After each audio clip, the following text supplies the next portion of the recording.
Ini meringati tahun baru itu jelas salah ini. Ini bukan tahun baru ini. Tahun terakhir. Karena ini tanggal 29 ya. 29. Jadi ini meringati akhir tahun. Tapi karena rektornya itu orang bejo, dalah itu nggak ada yang nyoal kesalahannya. Jadi ini orang pinter sama orang bejo itu hebat orang bejo. Saya ini orang pinter, maka tahu kalau ini itu akhir tahun, bukan awal tahun. Tapi saya ada orang bejo, pinter saya tidak terekspos, sehingga orang tetap saja bilang ini peringatan awal apa? Tahun. Jadi menang orang bejo gitu. Ini akhir tahun apa awal tahun? Hari ini akhir tahun, berarti ini peringatan apa? Akhir tahun. Hanya orang bejo yang kesalahannya tidak dikoreksi. Jadi ini alhamdulillah. Jadi ya, tapi ini kesalahan yang tidak maksiat. Insya Allah dimaafkan Allah Subhanahu Wa Taala ini, karena kesalahan itu ada dua, ada kesalahan yang maksiat, ada kesalahan yang tidak maksiat. Saya punya komitmen terhadap agama ini. Baik tadi yang dikatakan Pak Rektor, ada unsur ulama, ada unsur habaib, ada unsur pengusaha, ada unsur birokrat. Di antara kenangan-kenangan saya dari Syekhina guru kita bersama Kiai Haji Maimun Zubair, beliau itu sering dawuh, sering ngendikan, dan itu saya sampaikan juga ketika 7 hari wafatnya Agus Robah, cucu Mbah Maimun, putra Agus Subah. Di antara yang beliau katakan itu adalah sok hak agama itu sing gawe pegawai negeri. Itu berkali-kali beliau ngendikan gitu. Ya saya agak bantah. Nah, kalau santri bah, ya santri karuan mesti gawe agama, tapi sok ben sing gawe pegawai negeri. Setelah saya jadi kiai dan penelitian, saya itu berkali-kali didatangi dokter, tentara, juga polisi. Mereka sering bilang gini, Gus saya ini dokter negeri. Saya ke NTT, ke Papua, karena saya muslim, berkebutuhan Islam, maka dibikinkan musola, dibikinkan masjid. Kalau kiai tidak bisa, bikin sendiri urunan, mau narik siapa itu.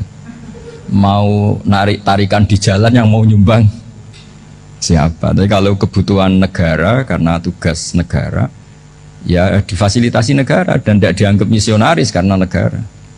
Begitu juga di beberapa negara yang non muslim, kayak di Argentina, di Venezuela, itu ada masjid, ada kajian Islam ya karena duta besar, dan itu aparat negara.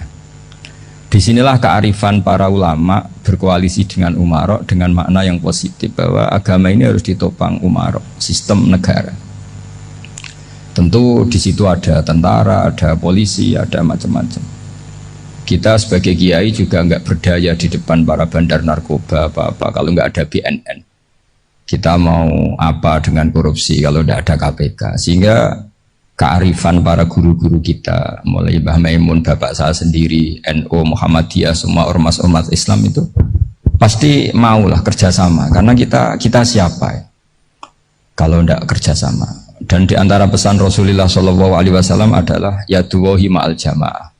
Jadi apa ya, kebersamaan itu sudah berkah. Fa inna yadallahi ma'al jamaah. Jadi berkah. Lalu kenapa saya kalau ngaji bawa kitab ini agak sebetulnya itu lazim. Lazim itu suatu yang harus. Tapi karena kelamaan mudalek itu tidak pakai kitab. Seakan-akan bawa kitab itu yang aneh. Sebenarnya aneh mereka. Karena begini logika simpelnya ya. Umat Nabi ini berhak dapat apa coba? Berhak dapat warisan yang paling luhur, paling hebat, paling jernih. Apa itu Quran dan hadis? Pertanyaannya, siapa yang paling punya hak otoritatif untuk menerangkan Quran hadis? Ulama. Ulama yang mana? Ya yang kapabel, yang sudah diakui dunia, kayak Imam Ghazali, Imam Bukhari, Imam Syafi'i. Artinya kalau kita tidak pakai materi, itu ulama mendapat pikiran kita, bukan mendapat pikiran mereka. Saya ulang lagi, kalau kita tidak pakai materi yang otentik, yang orisinal, umat ini mendapat pikiran kita, bukan pikiran mereka. Maka saya berusaha supaya teman-teman atau semua umat Islam dapat pikiran-pikirannya Imam Ghazali, pikiran-pikiran Imam Bukhari, pikiran-pikiran Abdul Qasim Al-Junaidi, kejernian-kejernian Abu Yazid Al-Bustami. Kejernihan itu diantaranya adalah misalnya makalah yang menurut saya itu makalah yang super. Jadi untuk ngadepi krisis karena COVID atau karena apalah, itu lama dulu sederhana sekali. Beliau-beliau punya rumus yang mungkin jarang didengungkan orang, tapi saya akan kampanye rumus ini. Al-istighna, hakikatul istighna itu adalah al-istighna anis syai' labihi. Jadi pemenuhan kebutuhan yang sebenarnya adalah kita berusaha menghindari sebanyak mungkin kebutuhan yang sekunder, yang nggak penting. Bukan memenuhi semua yang kita inginkan. Jadi misalnya begini ya, kalau kita lapar, itu keinginan kita itu makan enak apa asal makan? Tentu jawabannya asal makan yang sehat. Tapi kalau nuruti nafsu kita, makannya yang enak, teman makan ya enak, terus di warung yang favorit. Ini kan satu kebodohan. Kenapa untuk makan saja butuh definisi sekian banyak? Yang kita harus kecewa, warung favoritnya bisa sudah tutup, atau kita ke sana harus macet, ribet. Yang benar-benar arif dan bijaksana itu adalah al-istighna anisya. Sesuatu yang tidak mendesak itu jangan jadikan kebutuhan. Sehingga kalau kita puasa misalnya, semua makanan itu enak karena kita sangat lapar.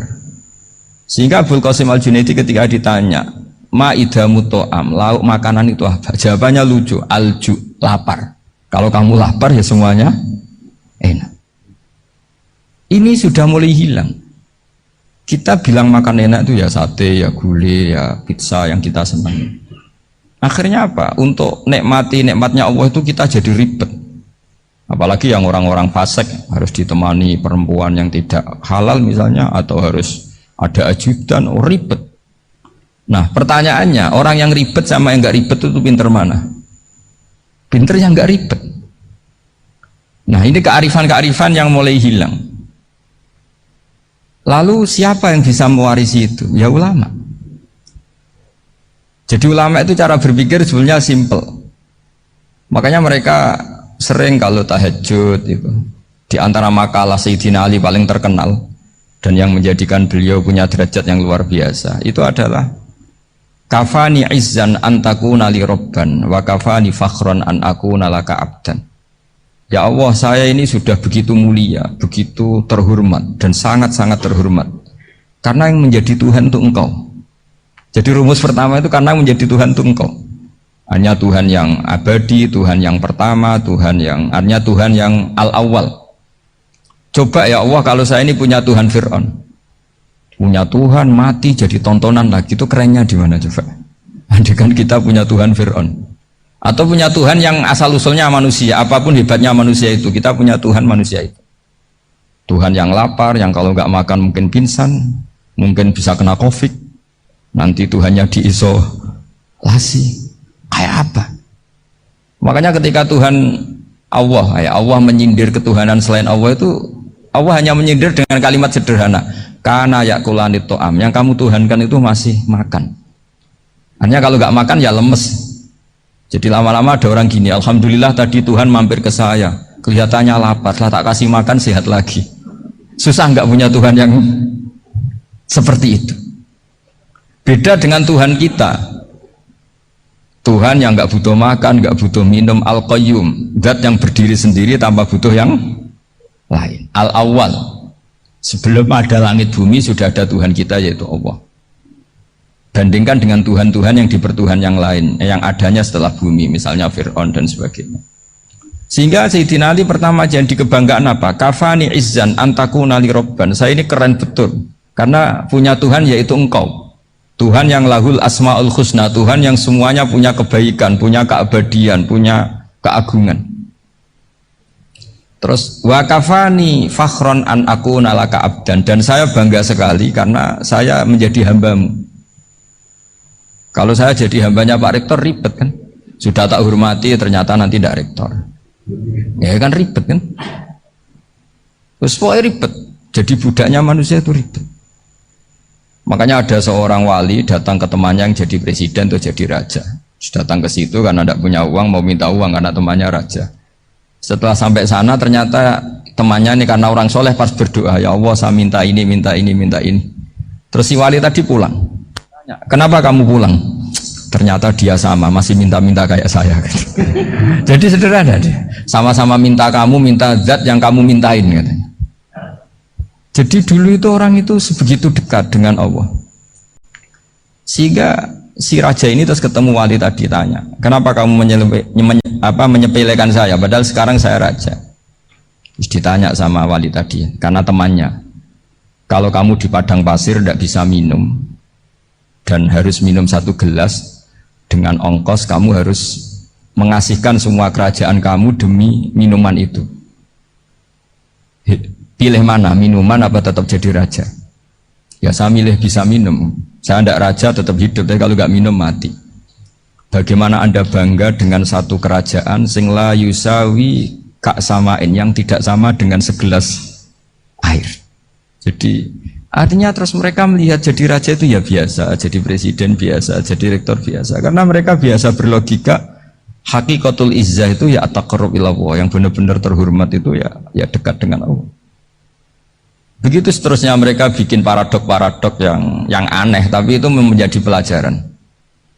Bapak saya Ki Nur Salim itu senang baca anekdot Nasiruddin Koja.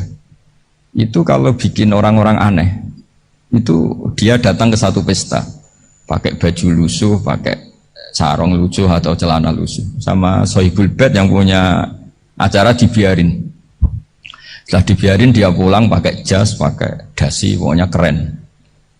Dihormatin, pakai alpat, pokoknya dihormatin. Silakan, silakan. Pas dia disuruh minum, minumannya itu disokkan saja ke sakunya. Jas, kamu harus minum yang banyak, karena kamu yang dihormati, bukan saya. Terus makanan ya semuanya diletakkan di saku, ada yang apa? Ayo kamu makan yang banyak. Alpatnya juga gitu, dikasih sate apa? Ayo kamu makan yang banyak. Mereka tidak melihat saya, melihat kamu. Akhirnya orang satu pesta itu istighfar semua, berarti kita ini salah. Terus dia pidato, kenapa kamu uang gitu? Tadi saya datang, orangnya sama. Gara-gara beda pakaian, penghormatannya beda. Berarti yang berhak dapat makanan ini jasa ya, bukan saya. Betapa naifnya kita sebagai orang. Ternyata kita masih hormat sesuatu yang seperti itu, yang atribut lah. Jadi orang-orang sufi itu orang yang bisa menertawakan dunia. Akhirnya ya pertama dia dianggap orang gila, masa jas dikasih makan, dikasih minum. Tapi secara fikih dia benar, haram dia makan.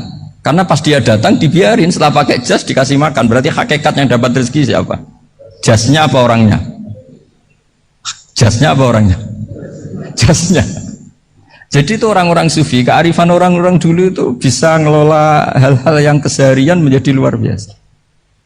Ada seorang wali melihat istrinya makan 1 piring, anaknya makan 1 piring, ditanya, kalian kenyang? Wah kenyang sekali. Melihat anaknya minum kopi 1 cingkir, senang, kalian senang-senang sekali. Wah kalau senang dengan hal-hal yang murah bisa, ngapain harus senang dengan hal-hal yang mewah? Bodoh sekali saya. Sehingga terus mereka bisa qanaah. Qanaah itu ya hidup itu simple, sederhana. Jadi tentu saya tidak akan ngomong yang muluk-muluk, selain itu tidak bidang saya juga apa ya, kita ini butuh obat di kondisi COVID seperti ini, butuh kesederhanaan, butuh apa ya, istighna tadi. Kita harus istighna billah an ghairillah. Jadi sudah cukup bahwa Allah ini segalanya. Sehingga tadi saya dengarin himnenya Unisula, yang paling saya kagum adalah dimulai dengan kalimat-kalimat thayyibah. Di antara tugas suci Nabi Ibrahim dan semua Nabi adalah wa ja'alaha kalimatam baqiyatan fi aqibih. Nabi Ibrahim itu Nabi yang diberi gelar Allah. Dia adalah Nabi yang menjadikan kalimat tauhid itu kalimat yang abadi. Fi aqibih, di anak turunnya, di semua generasinya, baik anak turun karena gen maupun karena pembinaan, karena pendidikan. Ini penting sekali saya utarakan karena apa?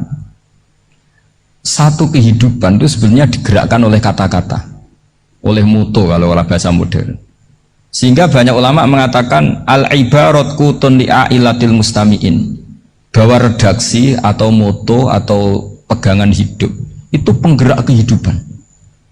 Sehingga sebetulnya manusia itu digerakkan oleh kalimah-kalimah itu, oleh moto-moto itu, oleh prinsip-prinsip hidup itu. Misalnya orang Palestina itu tiap hari ke pasar gitu. Mereka ke laut itu, ditanya kenapa tidak takut tembak Israel, jawabannya lucu, kena tembak ya mati, nggak makan ya mati, nggak kerja ya mati, ya sudah sama-sama mati ya mendingan aktivitas normal. Tapi saya tidak menyarankan itu untuk melawan COVID. Ini cerita saja, kamu jangan provokator itu. karena ini wilayah sensitif. Jadi banyak orang yang poligami, kalau ditanya alasannya gitu, istri satu ya cerewet, dua ya cerewet, mendingan 4 katanya. Ya banyak yang gitu. Tapi ada yang kebalikan, istri satu cerewet saja hampir jantungan, apalagi 4, tinggal matinya kan gitu. Itu semua yang menggerakkan itu kalimat. Kalimat itu satu pegangan. Banyak orang loh yang nggak ingin jadi rektor tuh banyak loh Pak Bejo. Jangan kira semua dosen ingin jadi rektor. Melihat rektor sibuk rapat mempertahankan reputasi Unisula terus sering pegang kepala. Ngapain repot-repot? Jadi tukang sapu aja dapat gaji, ngopi, rokokan, selesai. Bodoh amat jadi rektor, mikir orang banyak. Banyak loh orang yang nggak ingin jadi presiden tuh banyak. Karena ngopi nyaman, nggak ada yang ganggu. Mau tidur sampai jam 9 siang juga nggak ada yang ganggu. Sehingga mereka melihat pegawai negeri itu gak keren, orang kok diatur jam, disiplin. Itu memang cara Allah membagi rahmat. Mau kamu apakan coba? Cara syukurnya dia seperti itu. Bapak saya dulu tuh sering ngajarin saya, diajak jalan-jalan pagi-pagi. Melihat orang ngopi, makan uduk itu bapak seneng. Kok enak jadi wong awam. Ngene esuk-esuk nyemak bocah kesel kabeh kono enak ngopi rokokan. Bapak kadang iri sama orang awam itu iri. Sudah gitu berharap masuk surga kan enak sudah gitu. Tahu-tahu mati, tidak tahu ke surga apa ke neraka ya tidak tahu. Jadi nah, orang dulu itu orang yang bisa mensederhanakan dunia. Sehingga ya sudah cara bahagia. Makanya saya alhamdulillah saya ini kerjasama sama UII sama beberapa kampus. Memang amdan itu sengaja. Kampus itu ya punya sistem yang nggak bisa mewakili sistem kiai. Kiai juga punya sistem yang nggak terwakili oleh kampus, juga sebaliknya saling melengkapi. Saya sering ketemu rektor UII, rektor kampus-kampus Islam. Mereka cerita, Gus pendidikan pondok harusnya dimodernkan gini-gini. Saya bilang, kalau pondok modern kayak kampus itu nanti saya ketemu Allah tidak bisa jawab. Kenapa Gus? Saya beri contoh gini.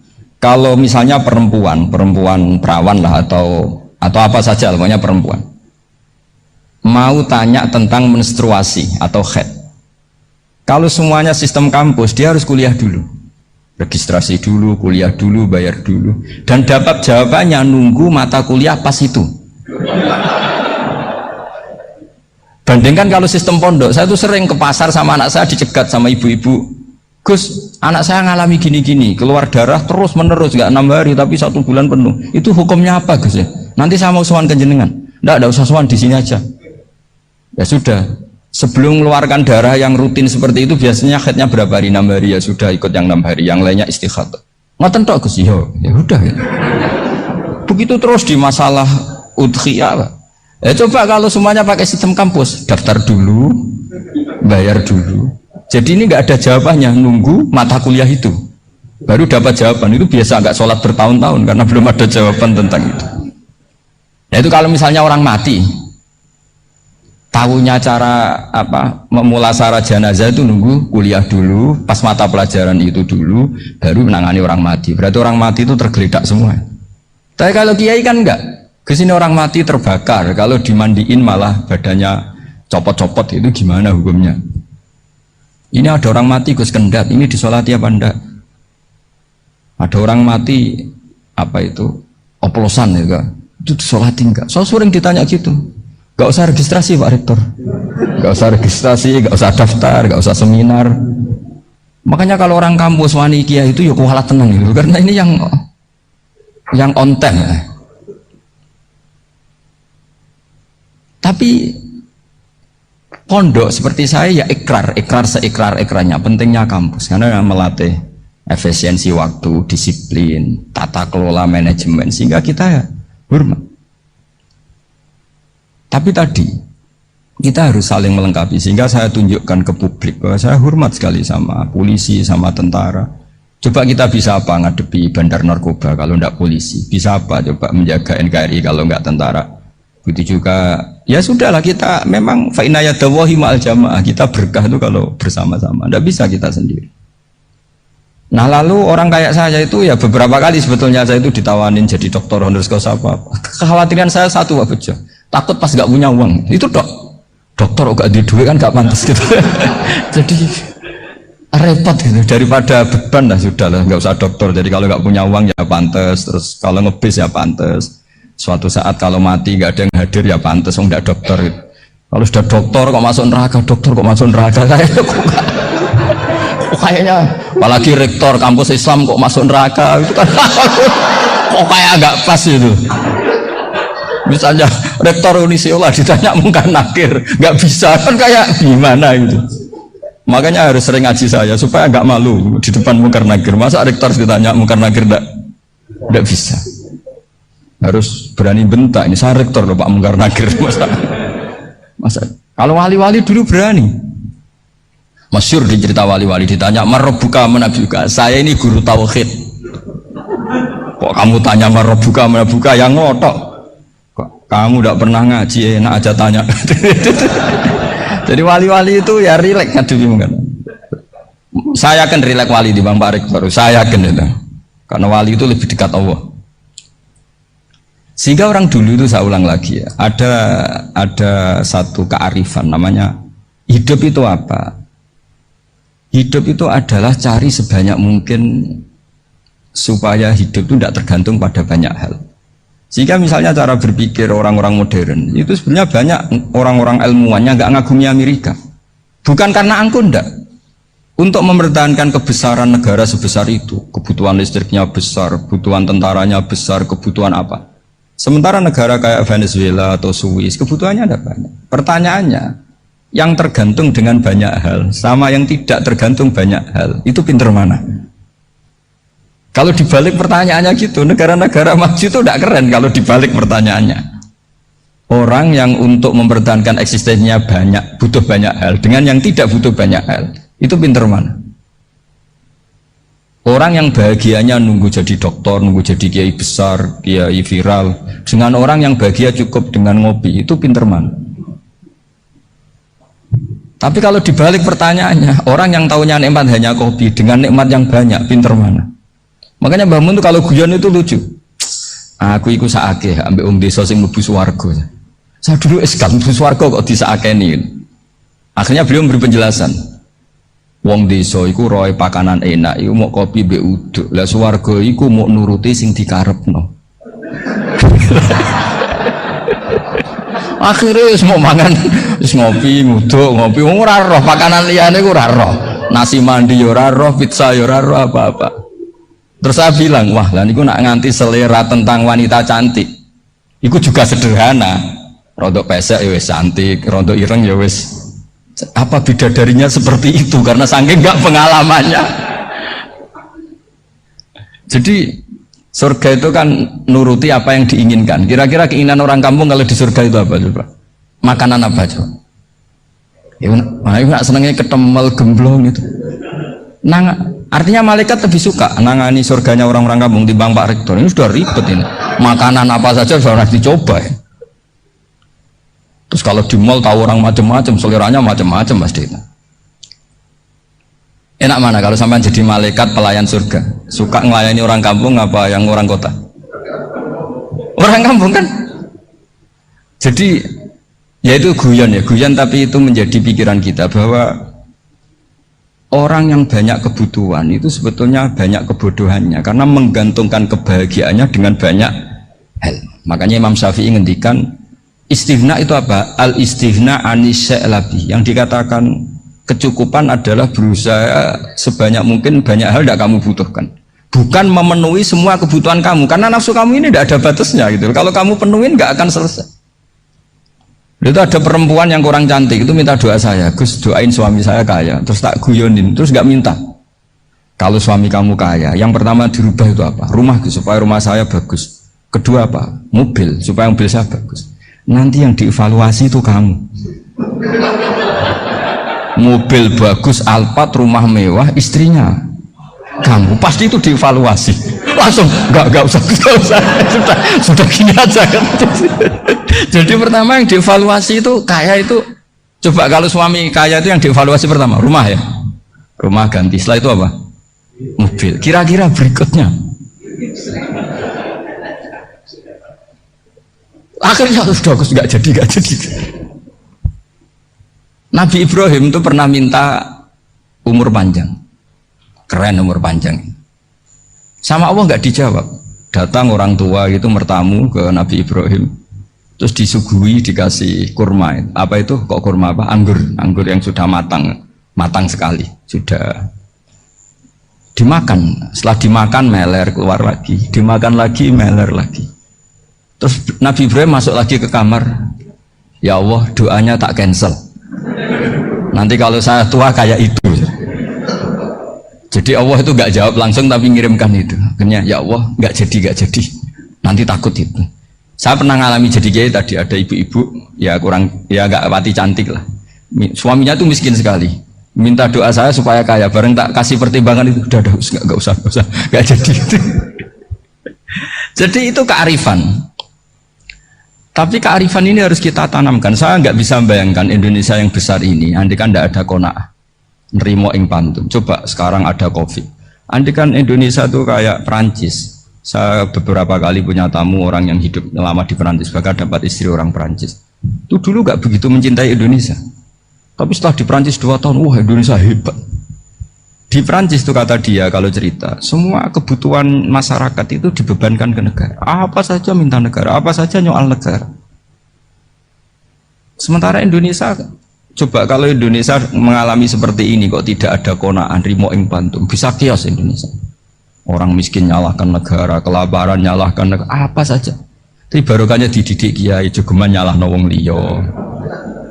Urip romo ing pandum, diame. Sampai gak ngerti kalau Covid.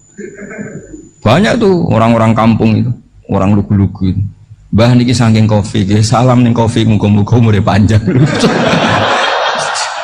Dikira Covid itu nama orang yang ahli sosial itu. Mbah niki dana saking Covid.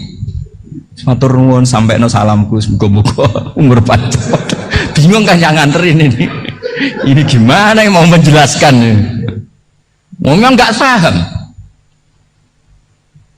Ribet kan. Tapi saya pastikan bahwa dengan keadaan seperti ini kita bahagia, kita stabil, itu jelas barokahnya kalimat tadi, moto tadi atau pegangan hidup tadi. Makanya disebut al-ibarat qutun li'ailatil mustami'in, bahwa redaksi atau kata-kata atau pegangan atau filosofi hidup, apalah namanya itu adalah penyemangat. Karena kata-kata ini memang luar biasa. Ketika sahabat perang demi kebenaran, zaman itu ya pasti benar karena yang dibela Nabi. Dulu itu kan enak zaman Nabi, yang dibela mesti benarnya, musuhnya mesti salahnya. Jika dulu itu memang harus tegas. Kalau sekarang mau tegas gimana? Yang kamu bela tidak mesti benar, musuhnya tidak mesti salah. Ribet kan kalau misalnya saya tukaran sama Pak Rektor, kamu mau bela mana kan bingung. Saya tidak mesti bener, saya ada Nabi. Pak Rektor apalagi nggak mesti bener lagi kan? Ribet kan? Jadi kalau kita mau perang sekarang itu mau pede gimana? Enggak.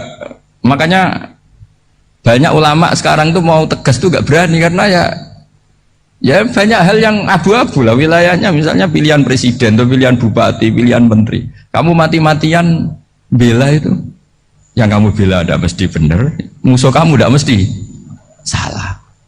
Misalnya pilihan bupati, wah ini kabupaten ini baik kalau bupatinya ini, yang satu bilang ini, terus tim suksesnya kamu tanya, kamu yakin? Ya tidak juga. Lah kenapa semangat? Kan saya botohnya, paling alasannya ya itu aja, bukan yang lain. Beda dengan zaman Nabi, nabinya mesti benar, Abu Jahalnya mesti salah. Kan enak aturan mainnya jelas. Singkat cerita dalam perang itu banyak sahabat yang ngalami luka, ngalami apa gitu. Kemudian curhat ke Nabi, ya Nabi gara-gara derekkan jenengan, ngikuti jenengan saya harus ngalami seperti ini. Ngiranya orang itu diapresiasi sama Allah keluarnya, ternyata sama Allah nggak diapresiasi, malah diturunkan ayat intakunu ta'lamuna fa innahum ya'lamuna kama ta'lamun wa tarjuna minallah malah yarjun. Kalau kamu sakit karena perang, orang-orang kafir itu ya sakit, itu saja berani padahal demi kekafiran. Wa tarjuna minallah malah yarjun, padahal kamu punya nilai lebih yaitu berharap kepada Allah yang mereka tidak punya. Saya jadi kiai itu ya kadang mangkel. Karena yang benci ya benci, yang seneng itu ngel-ngel loh kayak Pak Bejo. Jadi semuanya ribet. Lah iya, yang benci ya ganggu, yang seneng ya ganggu, tambah nemen. Seribet.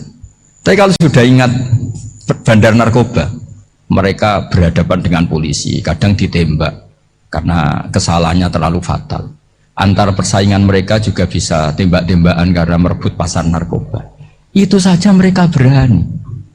Kok kita yang jadi kiai kadang dicium tangannya, dihormati, gak berani, hanya takut apa ya, musibah-musibah kecil atau problem-problem kecil. Lah iya, kalau kita bandingannya gitu. Kalau kamu mau tahajud kedinginan, itu masih nanti dihisab Allah itu gitu. Maling ayam itu keluar malam-malam, hanya dapat ayam. Itu gak takut dingin. Ya gak takut digebuki masa. Kamu mau tahajud saja takut dingin. Makanya nanti hisabnya orang soleh itu nanti dijajarkan orang dolim. Terus diperbandingkan. Wah itu habis kamu kalau itu.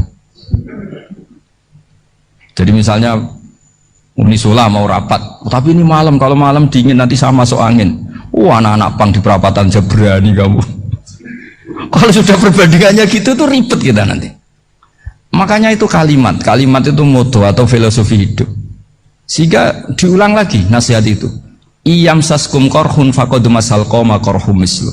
Kalau kamu kena luka, orang-orang yang nggak benar juga akan kena luka. Itu aja berani demi ketidakbenaran. Masa kamu demi kebenaran nggak berani? Akhirnya orang itu, ya itu kalimat, itu heroik. Makanya kita ini penting ya, makanya tadi himne Unisula dimulai kalimat thayyibah. Karena kalimat ini yang menjaga kita, kalimat ini. Misalnya tentang Tuhan. Kenapa orang Islam imannya kokoh seperti ini, termasuk yang sudah hidup di Amerika, di Australia, di mana-mana. Itu ya barokahnya ajaran atau barokahnya kalimah. Saya sebut kalimah saya pakai bahasa santri. Karena la ilaha illallah itu dalam tradisi santri disebut kalimatu haqqin alaiha nahya wa alaiha namut wa alaiha nub'ats. Ada yang riwayat wa biha nub'ats insyaallah taala minal aminin. Kenapa mereka di mana-mana meskipun sekolah di Amerika, di Australia, bahkan di Soviet tetap mukmin? Itu barokahnya ajaran yang benar. Allah itu siapa? Tuhan. Tuhan itu sifat dasarnya apa? Awal. Dia harus wujud awal sebelum makhluk yang lain. Sehingga ketika ada negara yang maju, yang tertib, manajemennya tertib, masyarakatnya makmur, tapi punya Tuhan yang tidak seperti itu, tidak awal, itu sudah gak nyaman. Karena ndaklah keren Tuhan saya, karena Tuhan saya itu al-awwal, zat yang pertama. Tuhan saya keren lah, zat yang gak mati, Tuhan yang gak mati, yang gak pernah mengalami kematian. Sehingga tontonan atau yang dilihat kenikmatan-kenikmatan yang lain ini tidak mengubah dia pendirian tentang Tuhan, karena mantapnya satu kalimat tadi bahwa Tuhan itu ya harus satu, harus awal, harus tidak mati, tidak rusak, tidak mengalami apa-apa yang membahayakan. Sehingga ketika ditawarin Tuhan yang lain meskipun menjanjikan secara finansial atau kemakmuran, mereka gak tertarik. Itu coba, itu barokahnya makmur apa barokahnya ajaran? Barokahnya ajaran. Sering negara Islam itu kalah makmur dengan mereka, tapi barokahnya ajaran ini tetap apa? Tetap Islam. Makanya Nabi Ibrahim, Nabi yang sukses bikin waja'alaha kalimatam baqiyatan fi aqibi. Sehingga kita ini bukti sama orang tua misalnya, itu ya karena ajaran. Suwargamu itu karek wong tuamu, nak wong tuamu ridho Allah ridho, nak ora ridho Allah ora ridho. Ridho wa fi ridhol walidain wa sakhatu wa sukhtu wa fi sakhatil. Sehingga ketika ada orang tua yang agak brengsek gitu, anak-anak tetap hormat. Punya orang tua yang miskin, yang sudah miskin, tukang tombok nomor, banyak kan di kampung gitu, ya tetap hormat. Coba kalau dari awal kita ngajari orang tua kamu hormati ya, kalau baik, kalau tidak usah, bisa geger Indonesia. Tapi barokahnya ajaran-ajaran itu Indonesia tertib karena ada ajaran. Nah ini di sini pesantren dan Unisula semua harus berkontribusi membuat ajaran yang benar itu adalah ciri utama Islam. Sehingga Islam ini dimulai dengan ajaran kalimatu haqqin alaiha nahya wa alaiha namut. Sehingga kita tenang seperti ini. Saya ini termasuk kiai yang tenang, meskipun kata orang banyak saya ini kiai besar, tapi termasuk kiai yang paling tenang, termasuk yang paling tenang. Karena saya ini pakai mazhab orang-orang hebat. Saya berkali-kali cerita, orang kayak Imam Syafi'i itu orang yang luar biasa. Saya berkali-kali cerita, orang yang tadi nyium tangan kamu ya Imam Syafi'i di belakang tuh ngerasani kamu, menghujat kamu? Jawabannya enak saja. Berarti saya alhamdulillah orang yang wibawa, buktinya di depan saya nggak berani. Jadi enteng saja. Diceritain sebagian kampung, sebagian separuh dari warga kamu itu nggak suka kamu. Ya bagus lah nggak suka saya, nggak akan utang duit saya. Di mana-mana orang utang tuh karena teman dekat.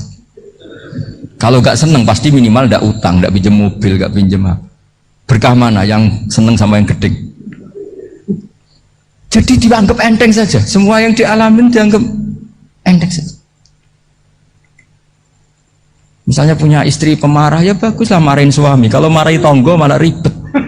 Jadi kau harus terima kasih kalau dimarahin istri. Baguslah marahin saya mah, kalau marahin tonggo ribet.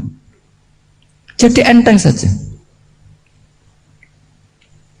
Tapi kita sekarang itu karena nafsu ya, sehingga menghadapi hidup ini ribet. Ulama dulu kalau mau mati itu senengnya bukan main. Sudah lama saya ini ingin nggak maksiat. Kayaknya nggak maksiat paling efektif itu mati. Ya tidak apa-apa Gusti, kalau sebaiknya mati ya mati aja. Enteng saja. Jadi melihat kematian itu akhir dari segala keburukan atau potensi keburukan. Apapun baik kita sekarang, suatu saat mungkin kita nggak baik. Yang bisa menghentikan ketidakbaikan atau potensi ketidakbaikan itu apa coba? Mati kan? Berarti mati itu mengerikan apa menyenangkan? Mesti kamu tidak berani menjawab. Meskipun secara ilmu kamu berani, tapi secara rasa agak berani kan? Saya ulang lagi ya, yang bisa menghentikan keburukan atau potensi keburukan itu apa coba? Apa? Kematian. Berarti kematian itu menyenangkan atau menyusahkan? Apapun kamu tidak berani jawab karena kamu agak-agak duniawi itu kelihatannya. Tapi secara ilmu, kamu tahu kan kalau mati itu tidak buruk-buruk banget. Karena apa? Itu akhir dari segala keburukan. Sehingga Nabi ngajarkan kalimat itu begitu luar biasa. Allahumma ahyini maka natil hayatu khairan li wa tawaffani maka natil wafatu khairan li. Nabi melihat dunia itu begitu indah. Ya Allah, kalau saya ini hidup, anggap saja hidup ini ziyadatan li fi kulli khairin, menjadi modal saya menambah segala kebaikan. Jika suatu saat saya mati, anggap mawon rohatan li min kulli syarrin, itu akhir dari segala keburukan saya. Sehingga mati hidup ya baik karena di situ kita bisa berkontribusi beramal soleh. Mati juga baik karena mengakhiri segala keburukan. Nabi nate ngendikan lagi, ajaban li amril mu'mini inna amrahu kullahu khair. Orang mukmin itu mengagumkan, semuanya baik. In asobathu na'ma syakara fakana khairan lah. Kalau baru dapat nikmat dia syukur, maka itu baik. Wa in asobatu dharra sabara, kalau dapat masalah mereka sabar, itu juga baik. Sehingga orang mukmin dua sisinya pasti baik. Itu juga kalimat, maksudnya moto atau pegangan hidup. Nah berikut ini saya beri contoh, ini kenangan saya, ini contoh terakhir. Masalah jadi orang terkenal maupun tidak. Di sini dicontohkan Imam Ghazali di halaman 367 di kitab saya 367, juznya 3 di kitab Ihya Ulumuddin. Di sini beliau cerita betapa untuk menjaga ikhlas sebaiknya orang itu tidak terkenal, tidak syuhrah, tidak terkenal. Oke, itu kita sepakat ya, karena kalau terkenal mungkin orang dipaksa publik dengan tanda kutip untuk selalu berbuat baik, tapi karena jaim lah, jaga image atau apa. Tapi ketika dibalik pertanyaannya, kamu rela yang terkenal itu orang nggak benar, sementara yang orang benar itu nggak terkenal. Lalu masyarakat taunya yang tidak benar. Kalau pertanyaannya dibalik gitu, orang baik wajib terkenal enggak? Kalau pertanyaannya dibalik seperti itu, dokter yang benar tidak terkenal, yang malpraktek terkenal. Kamu ingin kondisi seperti itu? Nggak ingin kan? Kampus yang bagus nggak terkenal, kampus yang bagus nggak terkenal, yang nggak bagus. Nah, artinya apa? Gara-gara olah kata, olah pikiran, ini logika jadi rubah. Lagi-lagi apa? Jawaban itu ada di kata-kata sebetulnya. Makanya bab-bab seperti ini tidak usahlah kita berdebat, berpolemik. Sebaiknya orang itu humul, menutup diri, apa sebaiknya orang terkenal, itu nggak perlu seperti itu. Sudah terserah Tuhan saja. Makanya saya mulai dulu ngaji sampai sekarang itu ya tidak punya punya ikon tertentu atau punya website tertentu, enggak. Sudah terserah pangeran, sudah. Saya enggak Saya juga tidak sok suci materialistik atau enggak ya, tidak mikir saya. Bukan apa-apa ya, karena saya ini kiai, jadi biasa urusannya sama Allah, tidak sama makhluk. Jadi pusing kalau sama sarah-sarahnya makhluk itu pusing. Meskipun rektor kalau nasihati saya pasti tidak saya terima, itu tetap makhluk, itu sudah ada ngefek kalau saya itu sudah ada itu. Bukan karena saya sombong, ya memang makhluk betul gitu, bukan. Cuma nasibnya bejo aja, tapi makhluk tetap makhluk. Saya beri contoh ya. Ini makalah yang ditulis Imam Ghazali. Ya, i'lam aslahakawah anna aslal jah wa intisarus sayyid atau sayyidi wal istihar. Bahwa mazmum itu. Balil mahmudu al-khumulu illa man saharahu wa ta'ala linasri dini min ghairi takallufi tolabi syuhrati minhu. Jadi kalau kamu ingin ibadah kamu selamat, ya kamu jangan terkenal. Tapi resikonya adalah kalau kebaikan itu tidak terkenal, maka agak dikenali. Kalau agak dikenali berarti masyarakat hanya punya percontohan yang tidak baik, karena yang baik tidak terkenal. Jadi itulah ulama-ulama dulu. Jadi apa-apa itu dibanding-bandingkan. Kemudian nanti kelihatan, jawabannya itu kelihatan. Jadi ulama dulu itu biasa ngarang misalnya afatun nikah, sisi negatifnya nikah. Harus ngurmat istri, harus macam-macam, kalau terlantar itu ya dosa. Seperti tadi Pak Marsudi cerita, kalau orang ngapalkan Quran itu takut lupa, kalau lupa itu jadi dosa. Pertanyaannya, kalau semua orang takut lupa, takut dosa, semua orang nggak hafal Quran karena potongan-potongan lupa. Cara berpikir tidak seperti itu. Kalau berpikir ya namanya hafalan, ya inginnya hafal, kan nggak ingin lupa.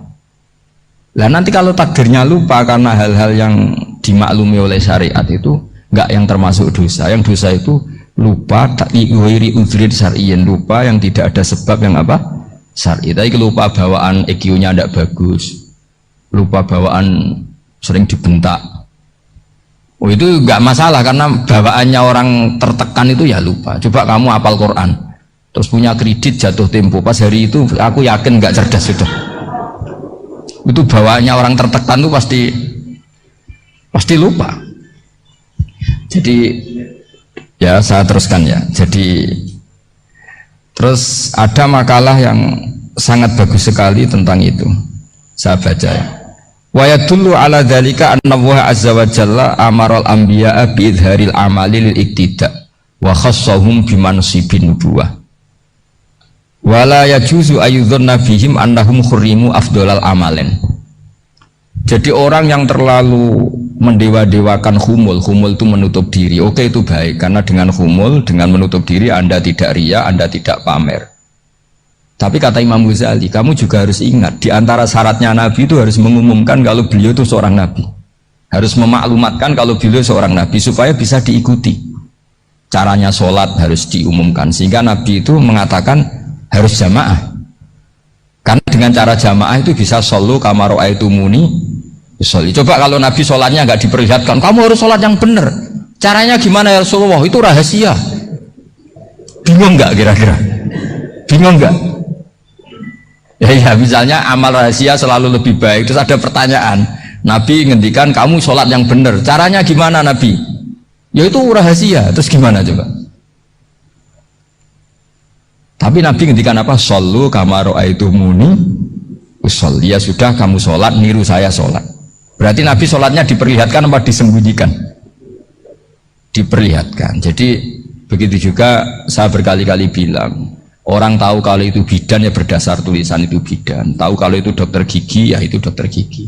Jangan sampai gara-gara tidak ada tulisan mau beli alat bangunan di dokter gigi, mau periksa gigi di toko bangunan. Gara-gara apa? Nggak ada maklumat. Nah, di sini ulama-ulama selalu memaklumatkan dirinya, termasuk Imam Ghazali ketika ngarang kitab dinamai Ihya Ulumuddin, bahwa kitab ini bisa menghidupkan ilmu-ilmu agama yang mulai hilang. Begitu seterusnya. Jadi ini ngaji ya, jadi orang itu harus ngerti, jadi jangan nuruti emosi sendiri atau logika sendiri bahwa saya suka humul, ya monggo, agama Islam menyediakan sarana itu. Uzlah itu ya punya sisi kebaikannya sendiri. Tapi syuhrah terkenal asal tidak nuruti nafsu juga punya sisi kebaikannya sendiri. Setidaknya umat ini punya satu master kebaikan yang mudah diakses. Tapi tadi saya ulang lagi, jangan karena hadun nafsi, jangan karena kepentingan pribadi. Makanya di sini disebutkan wa yadullu ala dzalika ay ala syuhrah anna wa ta'ala amarul anbiya bi idzharil amal lil iktida. Allah selalu memerintahkan para nabi kalau ngamal kebaikan ya harus dimunculkan supaya bisa ditiru. Yaitu tadi kita tidak bisa bayangkan kan kalau misalnya Nabi menyuruh kamu harus sholat yang benar, kemudian sholatnya Nabi sembunyi. Lalu ditanya, Nabi saya niru siapa? Wah itu rahasia, kamu nggak boleh lihat sholat saya saat takut tidak ikhlas. Ribet kan? Sehingga jamaah itu statusnya tetap harus. Nah bedanya harus ini ulama berpendapat harus yang apa? Fardu kifayah. Tapi fardu itu maknanya harus. Tapi bukan berarti kalau nggak jamaah sholatnya nggak sah, nggak. Tetap tapi statusnya jamaah tetap apa? Harus.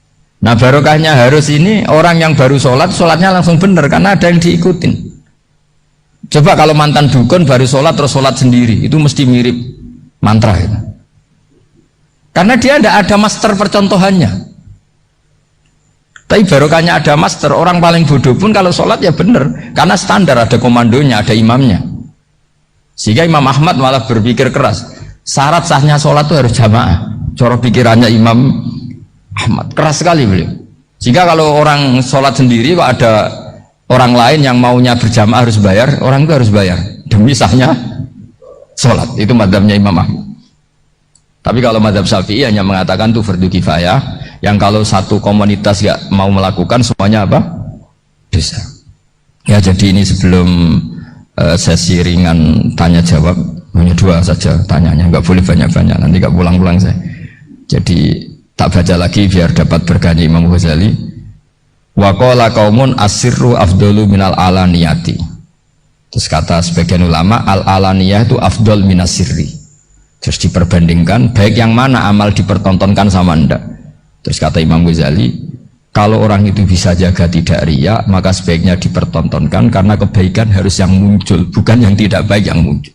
Makanya ketika Unisula memaklumatkan diri sebagai ingin jadi generasi khairah ummah, itu kalau diterjemah itu kan wow, khairah ummah, umat terbaik. Itu kan kayak agak angkuh. Tapi nggak apa-apa, itu nggak apa-apa. Masa kita kampanye Unisula siap degradasi moral, kan ya lucu kan? Masa jualan gitu kan ya lucu. Ya sudah, kita memang ingin mengkhidmati ummah, berbakti dengan umat, membantu supaya jadi generasi khairah ummah. Tidak apa-apa, dimaklumatkan supaya dengan itu umat punya sarana. Oh kalau ingin jadi khairah ummah, kuliah di sini. Jangan lalu enggak itu. Ya sama kita dokter, maklumatkan saja dokter gigi, dokter kandungan, dokter bedah. Sehingga orang kalau mau bedah ya jangan ke dokter kandungan. Jadi barokahnya maklumat ya. Jadi saya mohon sekali ini, saya sendiri sebetulnya orang yang enggak siap terkenal sebetulnya, tapi ya sudah terserah Allah saja. Kalau itu cara Allah menyebar kebaikan, ya monggo. Pokoknya kita tawakal saja sama Allah Subhanahu wa Ta'ala. Ya saya kira demikian. Assalamualaikum warahmatullahi wabarakatuh.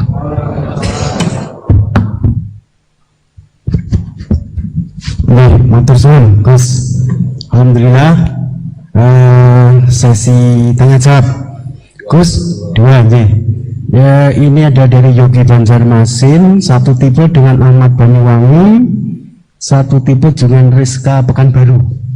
Yang dari Banjarmasin itu, Gus mohon izin ngaji lewat jarak jauh, baik melalui YouTube maupun lewat medsos. Namun sanadnya bagaimana Gus? Sebab masa kini belum bisa ketemu langsung. Terus Rizka Pekanbaru ini trik mendidik akidah anak sejak dini, pripun. Terus Ahmad Banyuwangi ini bagaimana kaum milenial, karena setipe Gus, generasi XZ yang lahir tahun 2000-an,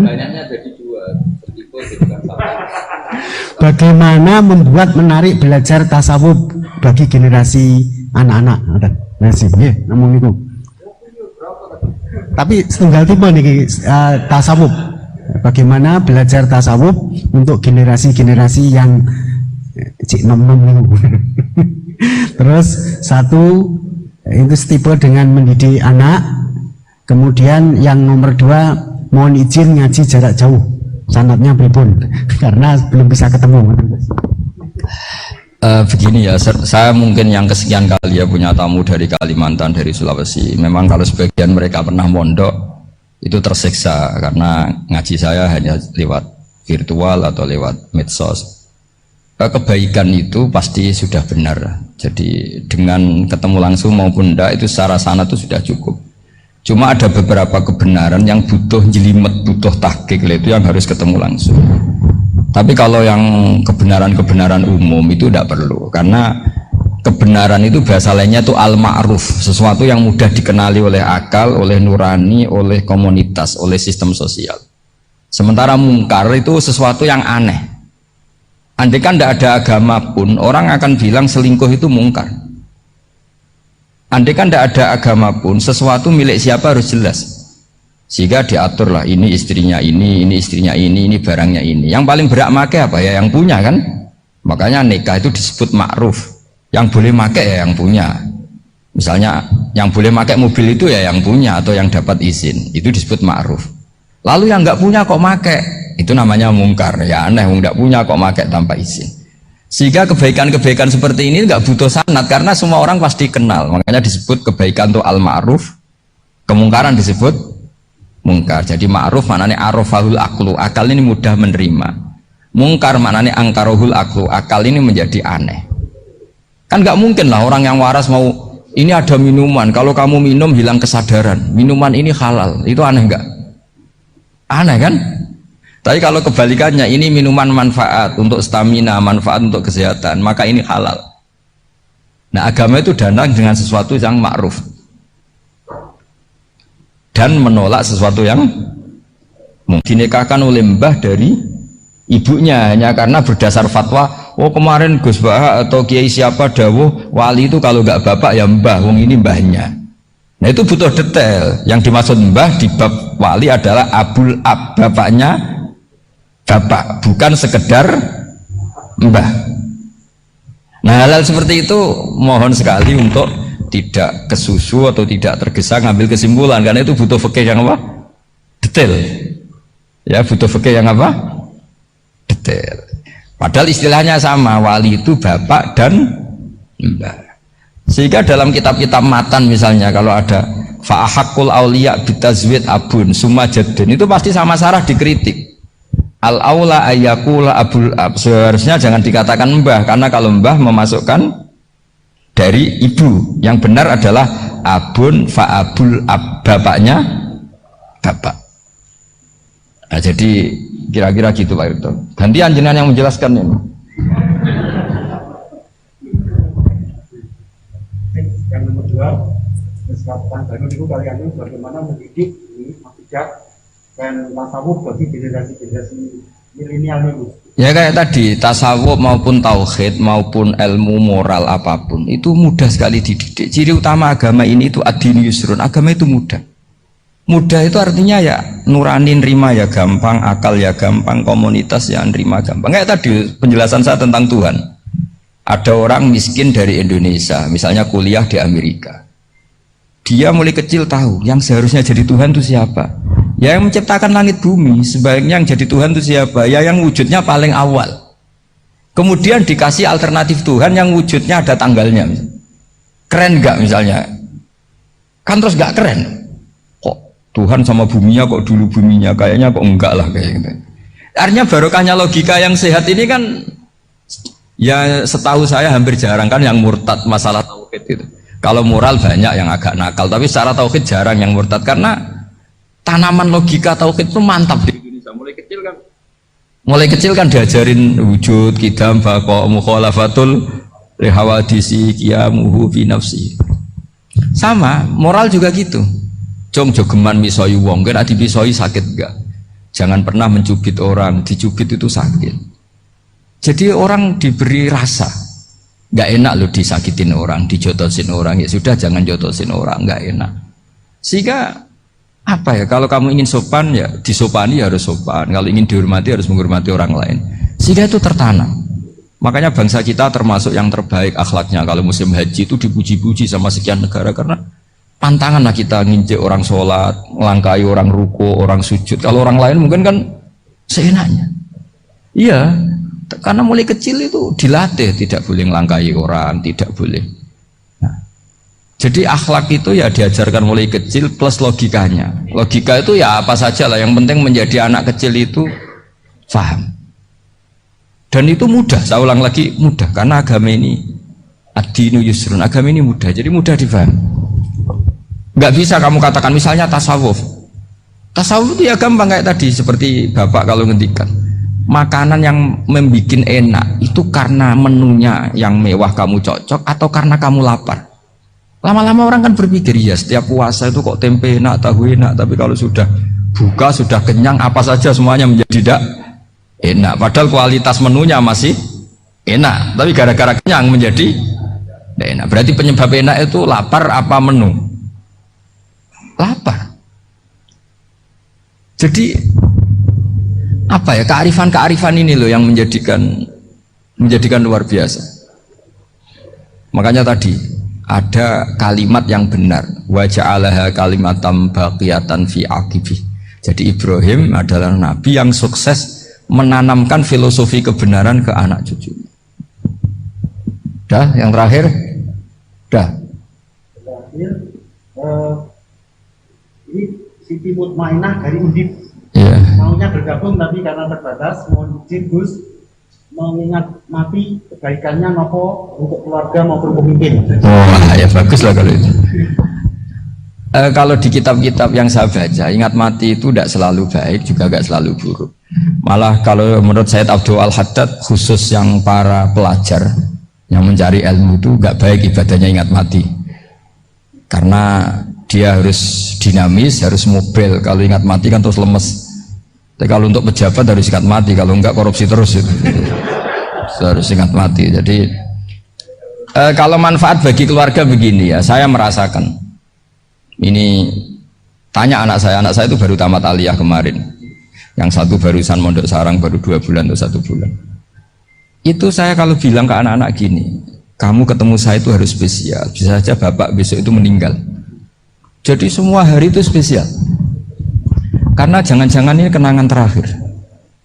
Nabi itu kalau ngajari orang supaya sholat khusyuk, sholli ka'annaha sholatum muwaddi'in. Kamu sholat seakan-akan itu sholat terakhir kamu. Oh itu mesti serius. Kamu ketemu istri seakan-akan terakhir pertemuan, kayak mau pergi ke New Zealand atau ke Amerika. Oh malam itu spesial karena besok istri saya pergi. Bayangkan kalau itu terakhir mau mati. Sampai ngamuk serasido lah kan gitu. Jadi hikmah ingat mati itu makanya Nabi diantara riwayat ya. Meskipun riwayat ini diperdebatkan, tapi jelas ini satu petua yang baik. Wa'mal li akhiratika ka'annaka tamutuhud, dan kamu beramal untuk akhiratmu seakan-akan besok itu mati. Maka sholat kita akan spesial, hidup kita akan spesial, karena kenangan kita terbaik ya sekarang, besok sudah mati. Sehingga anak-anak saya itu sama saya itu senang sekali. Saya juga sama anak-anak senang. Karena kesempatan ini tidak selalu ada. Jadi, nah, tapi ada kalimat untuknya wa'mal di dunya ka i'mal di dunya ka annaka ta'isyu abadan. Untuk duniawi kamu seakan-akan hidup selamanya. Itu maksudnya itu rileks saja. Misalnya hari ini urusan nggak selesai, besok masih ada hidup. Nggak selesai, besok masih hidup, sehingga rileks. Tapi kalau urusan akhirat harus selesai sekarang karena besok sudah mati. Jadi ingat mati itu positifnya ya tadi, semuanya akan indah. Coba orang yang mau meninggalkan Indonesia, misalnya nyuwun sewu LSM yang biasa demo atau mahasiswa yang biasa demo, terus tawarin besok kamu kuliah di Rusia.